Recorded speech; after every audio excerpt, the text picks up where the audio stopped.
Happiness isn't something you find, it's something you create. And right now, you might be sitting there, drowning in negative thoughts, feeling stuck. But let me tell you something. That cycle ends today. Most people live their lives like a boat without a rudder, drifting wherever the waves take them, letting fear, doubt, and pain control their happiness. But if you stay with me, I will show you how to take back the wheel, how to shift your mindset no matter what's happening in your life. By the end of this, you will have the tools to erase negativity and create unstoppable happiness on command.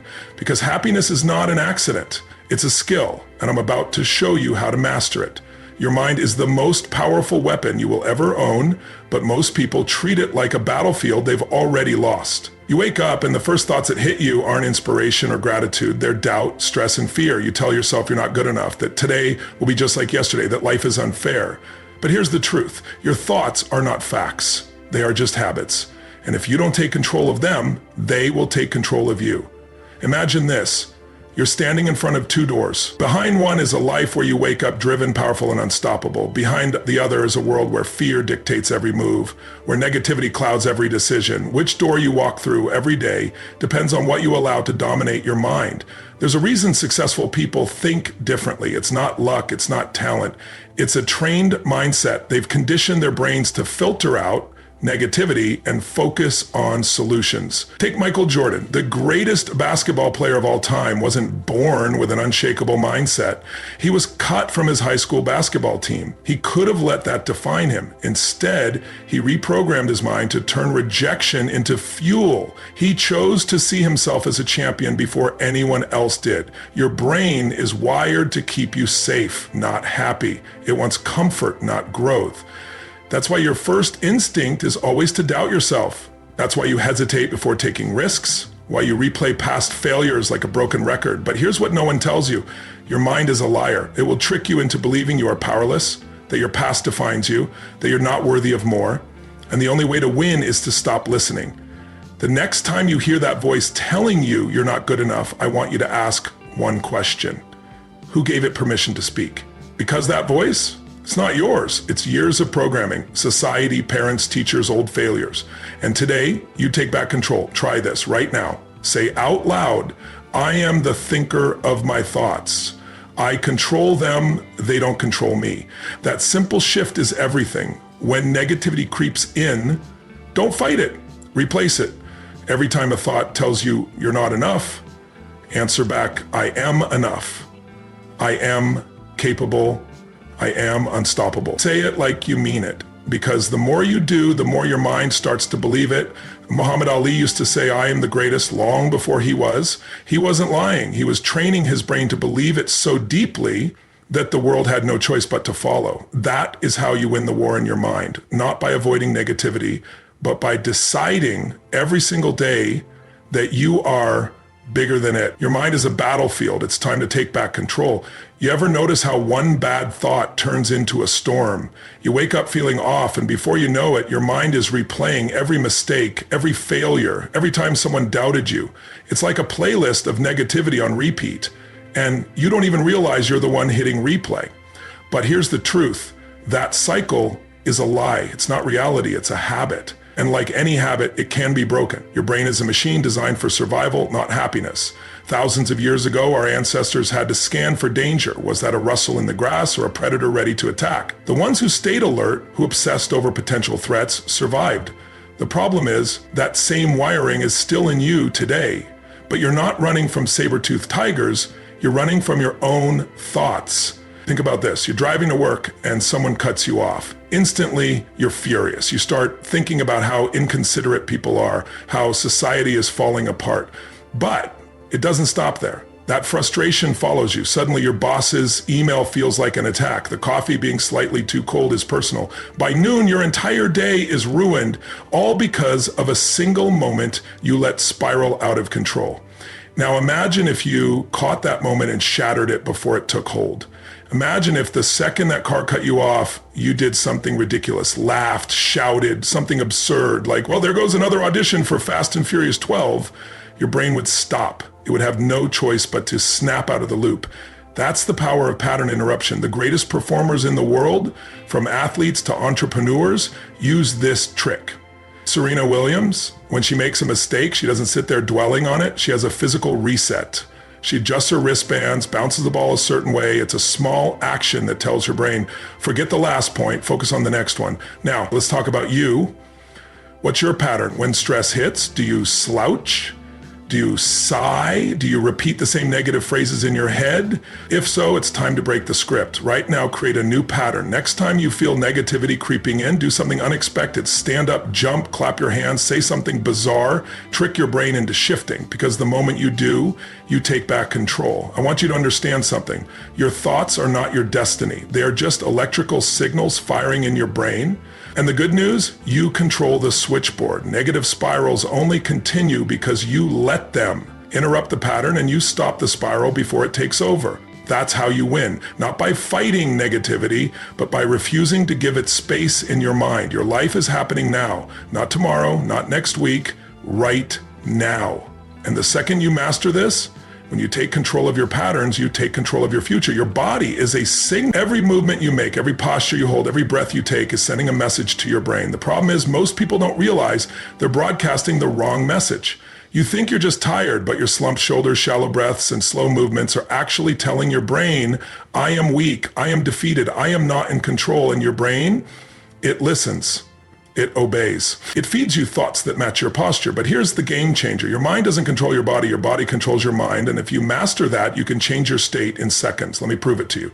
Right now, wherever you are, sit up straight, lift your chin, take a deep breath, expand your chest. Now smile, not a small one, a big, exaggerated, goofy grin. Hold it. Feel that shift? That's not random, that's chemistry. Your brain sees your posture change and starts releasing dopamine, serotonin, happiness chemicals. It has no choice. Science backs this up. In one study, researchers had people hold a pencil in their mouths, forcing a smile while watching a video. Those who smiled, even involuntarily, reported feeling happier than those who didn't. The simple act of moving your face changed their emotion. Another study found that standing in a power pose, shoulders back, chest up, for just 2 minutes increased testosterone and decreased cortisol, more confidence, less stress. Think about elite athletes. When a sprinter steps onto the track, do they slump, drag their feet, breathe shallow? No, they bounce. They puff up their chest. They take deep, powerful breaths. They move like winners before the race even begins. Why? Because they know their physiology dictates their mindset. Now let's get real. Imagine you've had a terrible day. Everything went wrong. You feel exhausted, overwhelmed. What's your instinct? To collapse on the couch, scroll mindlessly, sigh deeply. But that's the trap. The moment you let your body sink into that defeated posture, your mind follows. And suddenly, you're not just tired, you're drained, hopeless, stuck in negativity. But what if you did the opposite? What if instead of collapsing, you stood up, stretched your arms high, took 3 deep breaths and jumped up and down? You wouldn't feel the same. You couldn't. Your body would have sent a new message. I am strong. I am alive. I am in control. Tony Robbins himself uses this every single day. Before stepping on stage, he jumps, he moves, he breathes with power. He primes his body for peak performance because he knows energy isn't something you wait for, it's something you create. And that's your answer. You don't need to wait for motivation. You don't need to wait for happiness. You command it right now. Shift your body and your mind will follow. Because once you master your physiology, you master your emotions. And when you master your emotions, you master your life. Life isn't fair. People will lie to you, betray you, leave you broken when you least expect it. You will face setbacks that aren't your fault. Maybe you already have. Maybe you grew up in a toxic home. Maybe you were told you'd never amount to anything. Maybe you were cheated, abandoned, overlooked. I get it. But let me tell you something that will change your life forever. None of that determines your future. What does? The story you choose to tell yourself about it. Some people go through hell and use it as fuel. Others let it define them, trap them, make them bitter. The difference? Ownership. Because as long as you blame something or someone else, you are powerless. The second, you take ownership of your emotions, your mindset, your response. You take back control. There's a story about 2 brothers who grew up with an abusive alcoholic father. One became a drunk, violent man, repeating the cycle. The other became a highly successful entrepreneur, known for his discipline and kindness. When asked why, both gave the same answer: because of my father. One used the past as an excuse, the other used it as motivation. Same pain, two different choices. Pain is inevitable, suffering is optional.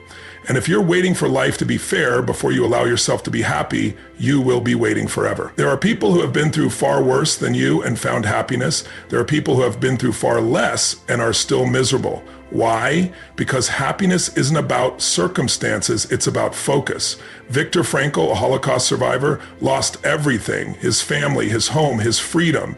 But even in the darkest conditions, he realized something most people never understand. They could take his body, but they could never take his mind. He chose to find meaning in his suffering, and that choice gave him freedom. Most people live trapped in a victim mindset without even realizing it. They say things like, I can't be happy because of my past. I'd succeed if it weren't for my boss, my family, my childhood. But the moment you say, I am responsible for my own happiness, everything shifts. You stop waiting for apologies, for circumstances to change, for the world to hand you peace.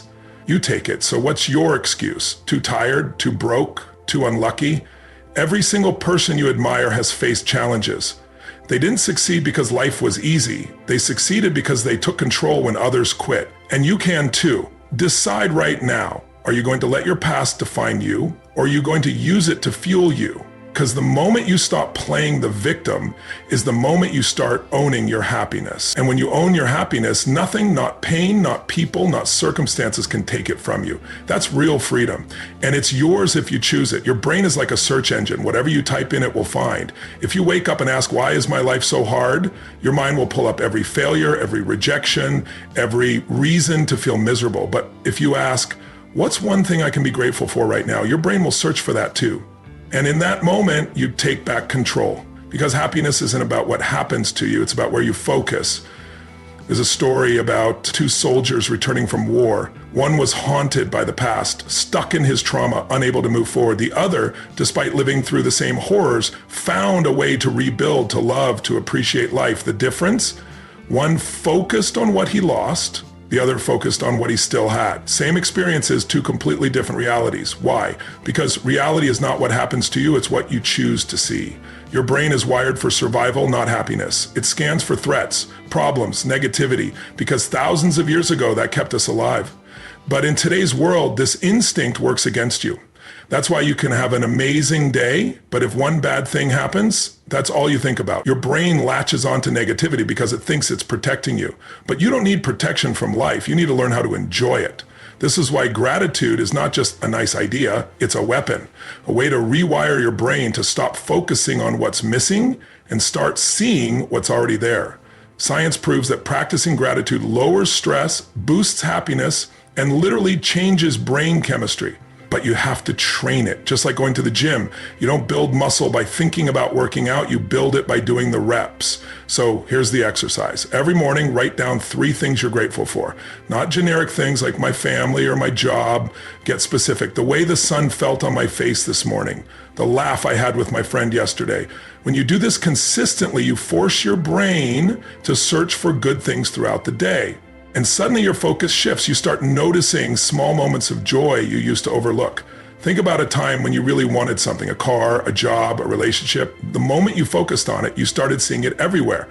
That's how your brain works. Whatever you direct it toward, it will find. So direct it toward the good. Life isn't perfect. Bad things will happen. But if you train yourself to find the good no matter what, you will be unshakable. Not because life gets easier, but because you get stronger. And when you master that, when you truly learn how to focus on what's right instead of what's wrong, that's when happiness stops being something you chase and starts being something you live. Emotions are like fire. If you don't feed them, they burn out. If you do, they consume everything. Most people don't realize that anger, sadness, frustration, none of these emotions are designed to last. In fact, science shows that any emotion, good or bad, only has a natural lifespan of 90 seconds. That means after a minute and a half, the only reason you're still feeling it is because you're choosing to keep it alive. Think about that. The moment something bad happens, a rude comment, a mistake, a rejection, your brain triggers an emotional response. That's natural. But after 90 seconds, if you're still upset, it's because you're replaying the situation in your mind, reinforcing the feeling over and over. Your mind is the DJ, and you're letting it play the same painful track on repeat. Now let's test this. Close your eyes and think about the worst moment of your life. The heartbreak, the failure, the moment you felt completely powerless. If you focus on it long enough, you'll feel the pain as if it's happening now. Your chest tightens, your breathing changes. But here's the thing, that moment is gone. It's over. The only place it exists is in your mind. Now do the opposite. Close your eyes and think about the happiest moment of your life. The pure joy, the victory, the moment you felt truly alive. Notice how your body shifts, how your energy changes. You just proved something powerful. Your emotions don't control you, you control them. The 90-second rule is the ultimate tool for mental freedom. When negativity hits, acknowledge it, feel it fully. But once that 90-second timer is up, let it go. You don't owe your pain extra time. You don't have to relive your mistakes, your heartbreak, your failures like a broken record. You get to choose whether you keep feeding the emotion or starve it. Look at the most successful, resilient people in the world, athletes, leaders, top performers. Do you think they dwell on every mistake? No, they process, adjust, and move forward. Kobe Bryant, he had a rule. After a bad game, he gave himself one night to feel it. The next morning, it was gone. No excuses, no self-pity. Because the past only has power if you let it. Now, let's get real. Maybe someone betrayed you. Maybe you lost something you can't get back. Maybe you're carrying wounds so deep they feel permanent.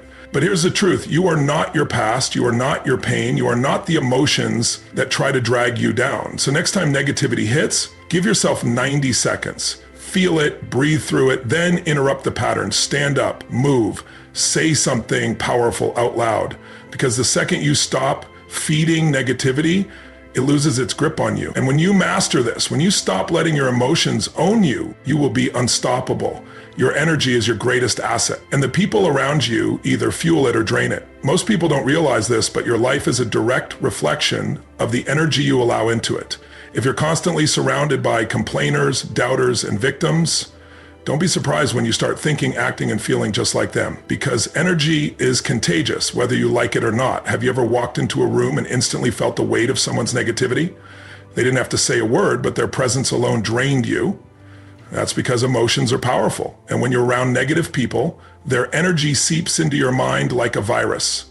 Before you know it, their fears become your fears. Their excuses become your excuses. Their misery becomes your misery. Jim Rohn said, you are the average of the 5 people you spend the most time with. Think about that. Who's in your circle? Who do you talk to daily? If they're always complaining, blaming, and bringing negativity, guess what? You're absorbing that energy. But the opposite is also true. When you surround yourself with people who are driven, positive, and solution-focused, that energy lifts you. It pushes you higher. Look at successful people. They don't keep toxic people in their lives.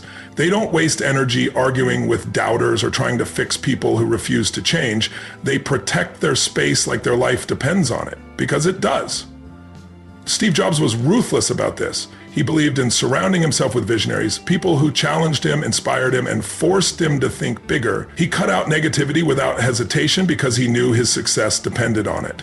Now I get it. Some of the negative people in your life might be family, close friends, coworkers. You can't always cut them out completely, but you can control how much access they have to you. If every conversation with someone leaves you drained, have fewer conversations. If someone constantly fills your mind with doubt, stop sharing your dreams with them. You don't owe anyone unlimited access to your energy. This is not about being cold or selfish. It's about self-respect. You have a responsibility to protect your mindset, your growth, your peace. If someone is drowning and refuses to swim, you can't let them pull you under. You can love them from a distance, but you must choose yourself. So, here's your challenge. Take a hard look at your circle. Who are the energy drainers? Who are the ones always stuck in problems but never looking for solutions? Start distancing yourself. Then find the people who push you, who believe in you, who inspire you. Spend more time with them, because when you guard your energy, when you surround yourself with the right people, you just change your mindset. You change your life. And that's how you win. Most people live their entire lives waiting for the right moment, waiting for the right person, waiting for something, anything to change. before they finally give themselves permission to be happy. But here's the truth that will set you free. Happiness isn't something you find, it's something you choose. And if you don't choose it now, you never will. Think about it. How many times have you told yourself, I'll be happy when? I'll be happy when I get the promotion. I'll be happy when I lose the weight.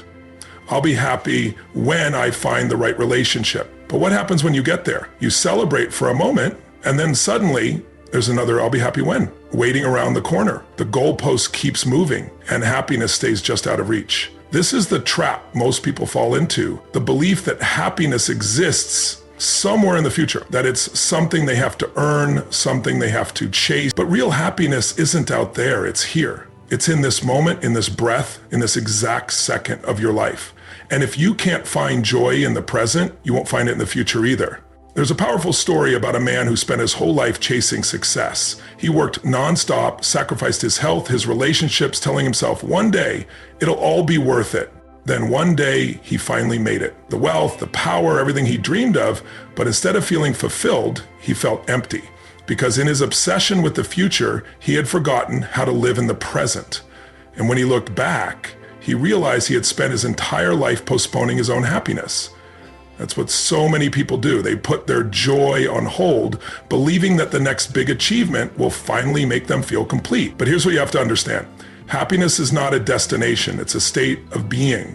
And if you don't learn how to access it now, you never will. So how do you stop waiting? You start by changing your focus. Instead of obsessing over what's missing, start noticing what's already here. Right now, in this moment, there is something to appreciate. The air in your lungs, the warmth of the sun, the fact that you woke up today with another chance to live. Gratitude isn't just some cliche, it's the key to unlocking happiness instantly. You also have to drop the illusion that life will be perfect before you allow yourself to be happy. There will always be challenges, stress, problems. But if you wait for everything to be perfect, you will wait forever. The happiest people in the world aren't the ones with perfect lives. They're the ones who decide every single day to find joy despite the chaos. So stop waiting, stop chasing, stop telling yourself that happiness is somewhere out there, because the moment you stop searching is the moment you realize it's been here all along.